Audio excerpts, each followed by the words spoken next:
Band Cidade. Oferecimento Hyundai Urca. Falou Hyundai, falou Urca. Império das Tintas, em Uberlândia, Araguari, Monte Carmelo e agora em Patos de Minas. E Casa do Pintor, em Uberaba e Araxá. Participe da promoção Cores da Sorte.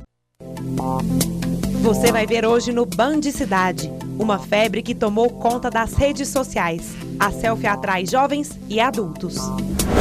Moradores do noroeste de Minas estão preocupados. É que cães e gatos da região não serão vacinados contra a raiva animal esse ano. Conab dá início à 6ª etapa de fiscalização de armazéns em 7 estados brasileiros e no Distrito Federal. No esporte, uma equipe de Uberlândia que vai participar do Rally dos Sertões e tem as notícias de Cruzeiro e Atlético. O Band Cidade de hoje está no ar.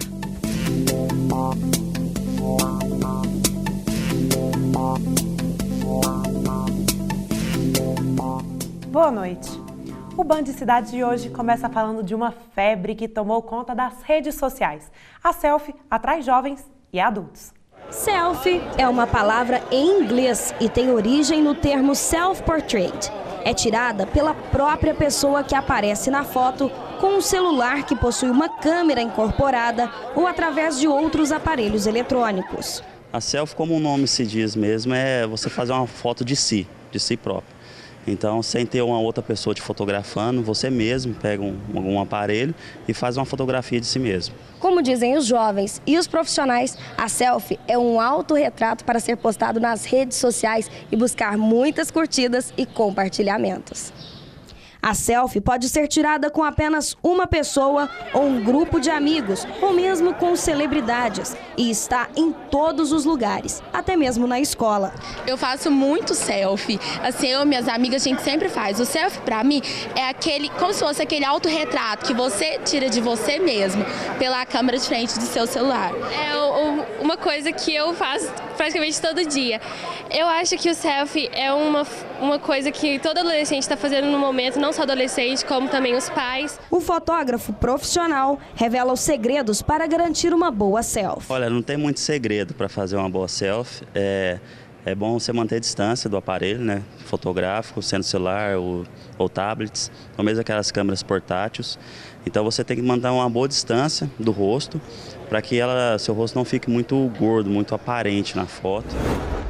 Os moradores do noroeste de Minas estão preocupados. É que os cães e gatos da região não serão vacinados contra a raiva animal esse ano.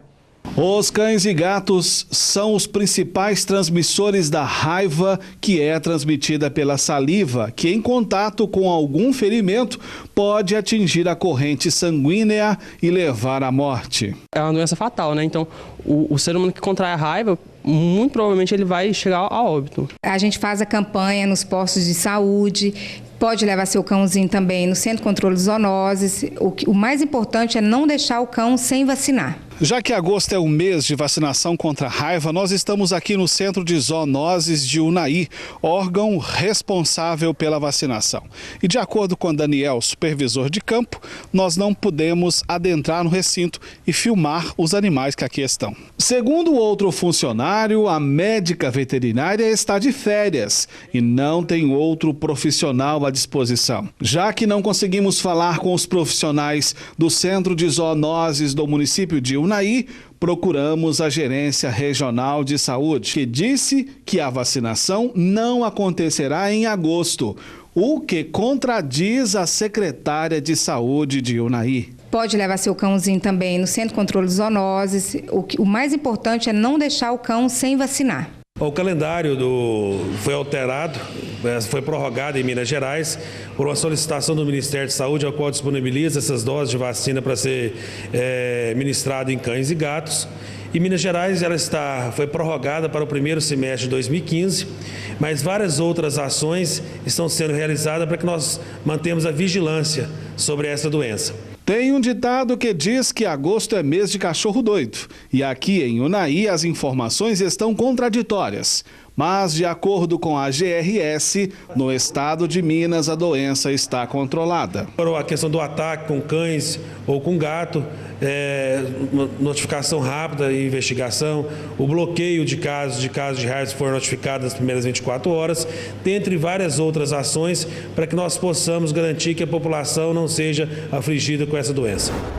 Vamos falar de educação. Na manhã de hoje, a Praça Tubal Vilela, aqui em Uberlândia, virou palco de diversas atrações. Bandas de músicas, apresentações culturais e acesso à orientação e serviços. O objetivo do evento foi dar cartão vermelho ao trabalho infantil. Então, hoje é o lançamento da campanha mundial da Organização Internacional do Trabalho, Cartão Vermelho ao Trabalho Infantil.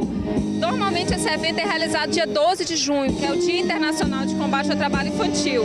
Esse ano, em razão da Copa do Mundo, a gente não conseguiu trazer as crianças porque já estavam em recesso. Segundo a procuradora, no Brasil existem 4 milhões de crianças em condições de trabalho. Um número muito elevado. No Brasil, hoje, a gente tem 4 milhões de crianças em situação de trabalho. E em Minas Gerais, são 400 mil crianças. Então, é um número muito elevado ainda.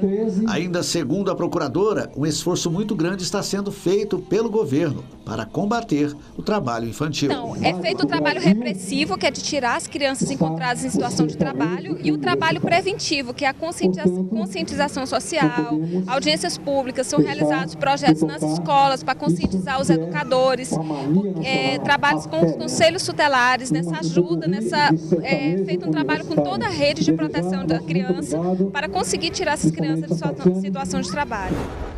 E a escritora Márcia Tiburi esteve em Uberlândia e fez lançamento do livro Filosofia Prática. O livro faz o debate entre pessoas e redes sociais. Na verdade, ali nas redes sociais a gente vê o funcionamento dos nossos afetos, dos nossos pensamentos, das nossas intenções, dos nossos medos. Entre as discussões do novo livro está a ética nas redes sociais. E sobre esse assunto a filósofa conclui. Existem as redes sociais, existe ética e existe falta de ética nas redes sociais, como na vida real, na vida concreta do nosso cotidiano. Para Márcia, o viver incondicional ao mundo virtual se tornou um problema na sociedade moderna. Isso é uma característica da nossa cultura. Toda a cultura, todas as faixas etárias estão interessadas em internet. É claro que existem os nativos digitais, aqueles que com menos de 30 anos, com 20 anos, com 15 anos, já nasceram dentro da internet e convivem com computadores e com os ambientes virtuais e com a digitalidade de um jeito que pessoas mais velhas não conhecem, porque conhecem outros meios. A visita da filósofa à cidade faz parte do programa Sempre Papo, incentivado pelo governo do estado em parceria com a Petrobras. A intenção da Prefeitura de Uberlândia é fazer com que o Teatro Municipal receba cada vez mais atrações. É a pretensão de diversificar as atrações do Teatro Municipal, combinando ao mesmo tempo a formação de novos públicos e oportunidades para as diferentes linguagens da arte e da cultura. Sobre o debate proposto por Márcia Tiburi em seu livro, o secretário, que também é historiador, fala sobre as relações ainda indefinidas entre a internet e a sociedade. Eu creio que a informática, a internet, capturou a vida das pessoas para o mundo da tecnologia. Hoje está incorporado nas relações sociais o instrumento tecnológico e as redes sociais fazem parte desse processo. E amanhã, às 10:50 da noite, tem entrevista coletiva aqui na Band Triângulo. Orley Moreira conversa com o presidente nacional da Associação dos Diplomados da Escola Superior de Guerra, Almirante Veiga Cabral, e com o especialista em política externa, professor Gustavo Reck. O assunto é soberania nacional, abordando também questões como invasões de terra, segurança e diplomacia brasileira. A entrevista coletiva começa às 10:50 da noite deste sábado, aqui na Band Triângulo. Conab dá início à 6ª etapa de fiscalização de armazéns em 7 estados brasileiros e no Distrito Federal. É o que você vai ver depois do intervalo.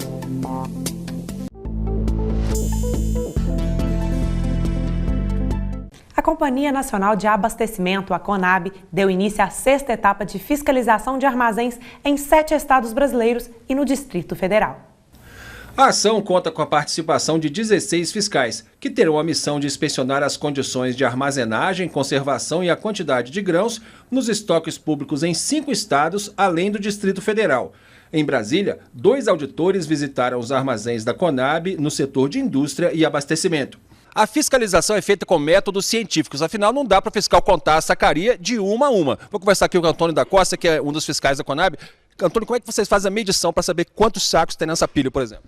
Bem, a fiscalização é feita com a equipe, são 2 pessoas a nível nacional ou da unidade, são aplicadas a geometria, são feitas as medidas, no caso de pilha, comprimento, largura e altura, e depois aplicamos o peso específico dos metros cúbicos encontrados para encontrar o total de produto em cada pilha, ou em cada silo, ou em cada armazém.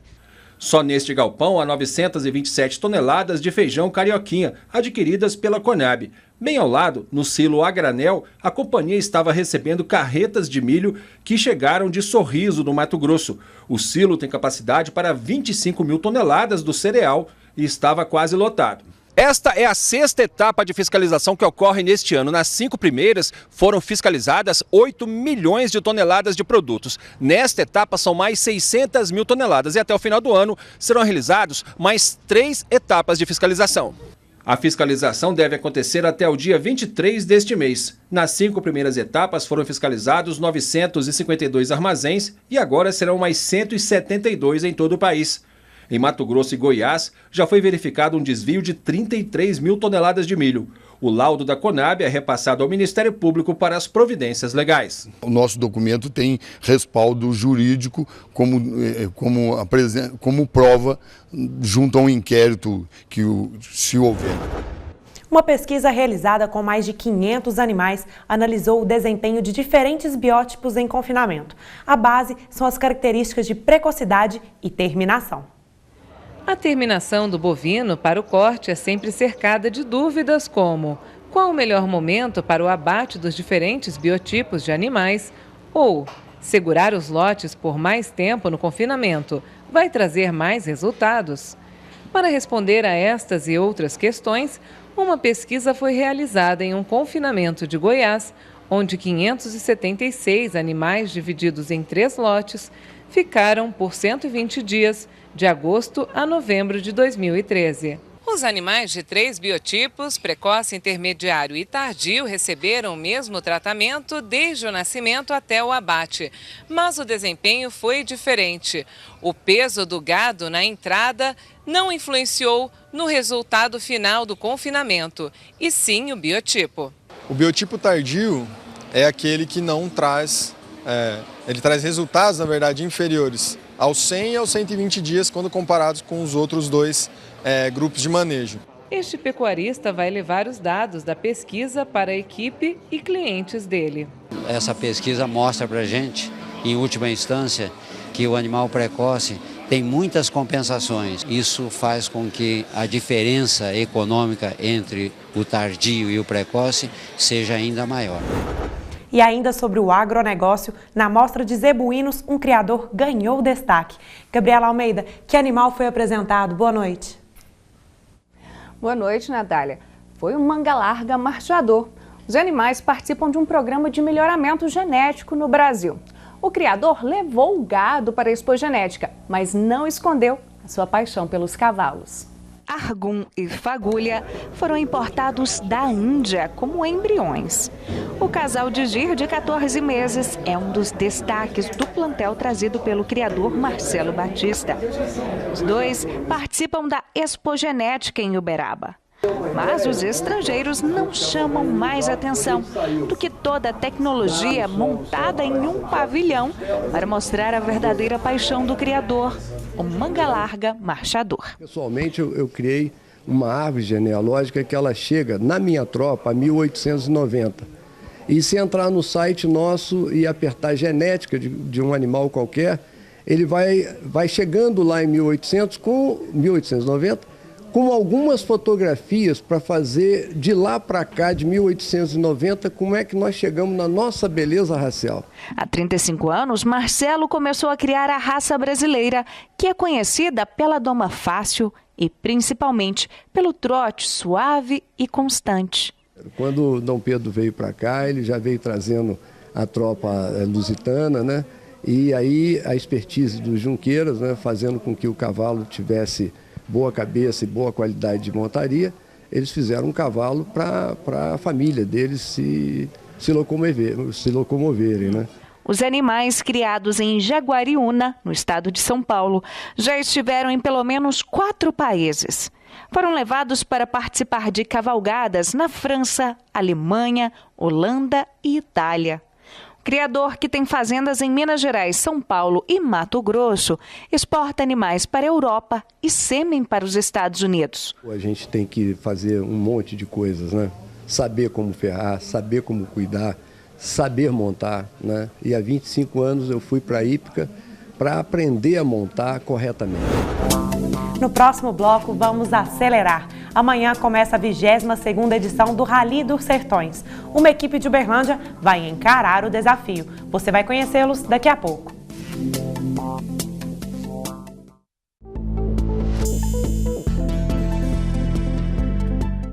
O Band Cidade está de volta para falar de esportes. E tem esportes para todos os gostos, hein, Ronei? Boa noite. Boa noite, Natália. Boa noite a todos. A gente começa acelerando. Amanhã começa a 22ª edição do Rally dos Sertões. Na competição, os participantes enfrentam todos os tipos de obstáculos. E uma equipe de Uberlândia vai encarar o desafio.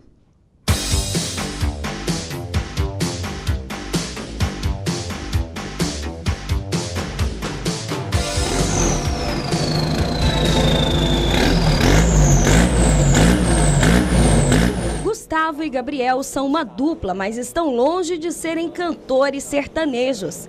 Amigos, há pelo menos 10 anos, eles se uniram para disputar pela primeira vez o Rally dos Sertões.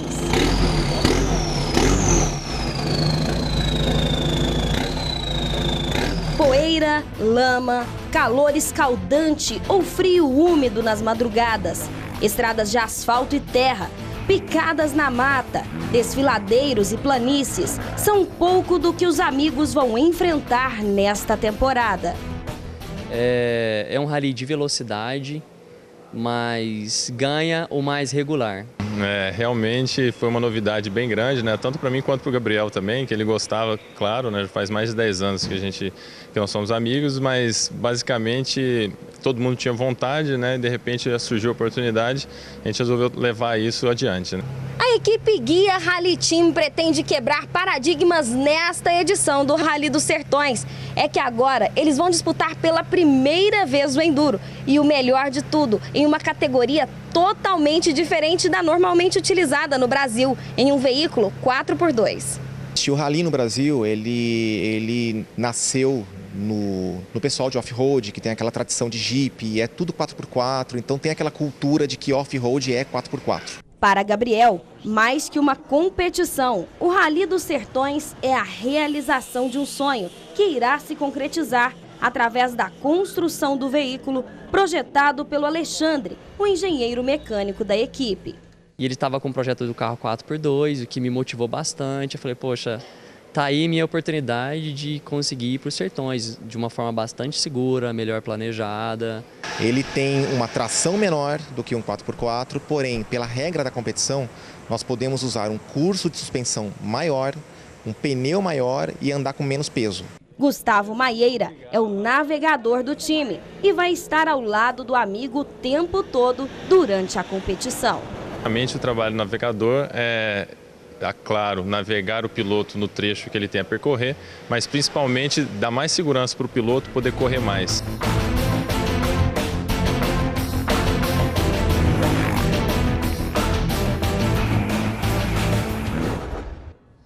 E agora o futebol, o Campeonato Brasileiro. O Atlético desembarcou em Belo Horizonte depois da derrota para o Flamengo por 2-1.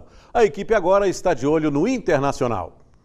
Um dos jogadores mais assediados pelos torcedores que estavam no aeroporto, O atacante Luan lamentou a maratona de jogos e a queda de ritmo do Atlético no segundo tempo, quando sofreu a virada para o Flamengo. Determinada partida do jogo, a gente deixou a desejar um pouco no segundo tempo e acabamos tomando a virada do Flamengo. E não tem uma equipe tão qualificada, mas com a força da torcida eles foram e acabaram virando o jogo. Para Diego Tardelli, faltou maturidade ao time. Estava bem na partida. E segundo tempo, a equipe não conseguiu ter o mesmo desempenho do primeiro tempo, mas bola para frente, né? A gente não estava numa noite inspirada. O Atlético volta a Belo Horizonte depois de enfrentar o Figueirense e o Flamengo fora de casa. Primeiro, um empate amargo em Florianópolis com direito a um gol nos acréscimos. Depois, uma virada no Maracanã. Apenas 1 ponto em 6 disputados e a 8ª colocação no campeonato. Pressionado, o técnico Levir Coupe passou sem falar com a imprensa.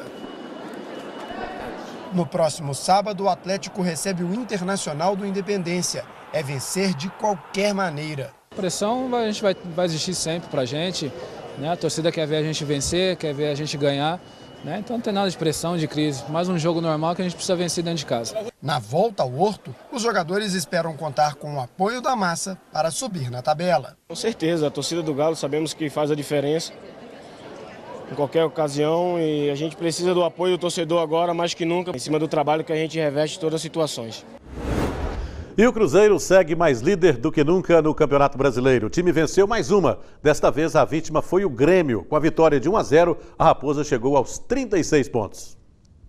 Mineirão, camisa da Alemanha. Elementos que fazem o técnico Felipão não querer falar com a imprensa antes do jogo. Seleção para ele é passado, mas é presente e futuro para 2 cruzeirenses, Everton Ribeiro e Ricardo Goulart. Jogadores que receberam forte marcação dos gremistas. E o goleiro Fábio, para muitos, deveria estar na seleção. Ele foi muito exigido no primeiro tempo. 2 grandes defesas em chutes do ex-cruzeirense Dudu. O ataque da Raposa tentava se movimentar. Everton Ribeiro tentou aprontar das suas. Drible, tabela e finalização. Defesa de Marcelo Grove. Foi um dos poucos chutes do Cruzeiro na etapa inicial. Acelerar um pouco o passe no meio, a gente está trabalhando, mas não está encontrando a gente ali da frente. Segundo tempo, Fábio continuou dando um show à parte, fazendo milagres. Ele é o goleiro que está ali para fazer aquilo ali. Fez muito bem, foi ótimo para o Cruzeiro. Para nós é que foi ruim. O Cruzeiro resolveu arriscar em chutes de fora da área. Neste lance, Newton assustou Marcelo Grove. Jogo complicado, nervoso, mas o técnico Marcelo Oliveira tem um banco considerado de luxo. E aos 17 minutos da etapa final, ele fez a 3ª substituição. Um jogador entrou e mudou os rumos da partida. Dagoberto, xodó da torcida, entrou no lugar de Júlio Batista. Parecia que a noite não estava tão inspiradora para ele. Parecia. Dedé, outro que briga por um lugar na seleção, cruzou na medida e Dagoberto de cabeça não perdoou. Gol aos 40 minutos. A equipe foi inteligente, é isso, tem que ir até o final, porque fomos coroados com uma linda vitória. Ele acrescenta muito ao time na parte técnica, na criatividade. O Mineirão, mais uma vez, não trouxe boas lembranças para o Felipão. Já os cruzeirenses só têm motivos para comemorar no estádio. Mais uma grande vitória do Cruzeiro e ficou provado outra vez que o time tem banco, né? O Dagoberto saiu do banco para garantir esse bom resultado aí. O time realmente continua na liderança e tem tudo para conquistar o título, a não ser que aconteça aí algum acidente de percurso, mas nesse momento o Cruzeiro é o grande favorito para ficar com o título. Já a situação do Atlético um pouco mais complicada, o time não vive um bom momento no campeonato, o clima já não está tão bom e o Jô perdeu a posição no jogo de amanhã contra o Internacional, viu, Natália? Obrigada, Ronei. O Band Cidade desta sexta-feira, 22 de agosto, termina aqui. A gente volta na segunda-feira, às 10 para as 7 da noite. Obrigada pela sua companhia. Um ótimo final de semana. Boa noite para você.